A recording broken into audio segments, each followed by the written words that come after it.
علم 17 اسلامی علم کو صحیح طریقے سے سننا ہی اس کی تعلیمات پر صحیح طریقے سے عمل پیرا ہو سکتا ہے۔ سننے اور سننے کے درمیان فرق کو سمجھنا ضروری ہے۔ سننا محض کسی کے دماغ سے آواز کو تسلیم کرنا ہے، چاہے وہ شور کا احساس نہ کر سکے۔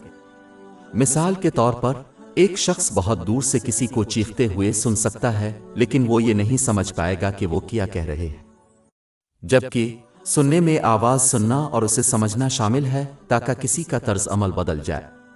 مثال کے طور پر ایک شخص دوسرے کو مخصوص زبانی ہدایات دیتا ہے، جو ہدایات کو سننے اور سمجھنے کے بعد مناسب جواب دیتا ہے۔ مسلمانوں کو اسلامی علم کو سننے اور اسے سمجھنے کی کوشش کرنے کی ضرورت ہے تاکہ یہ ان کے طرز عمل کو مثبت انداز میں متاثر کرے۔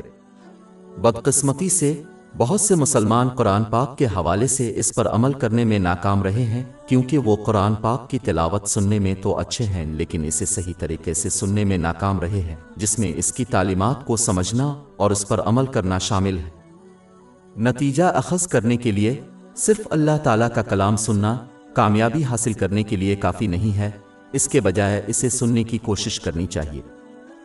ہماری ویب سائٹ www.sheikhpod.com پر 400 سے زیادہ مفت ebooks, audiobooks, infographics, podcast اور بلاگ دستیاب ہیں۔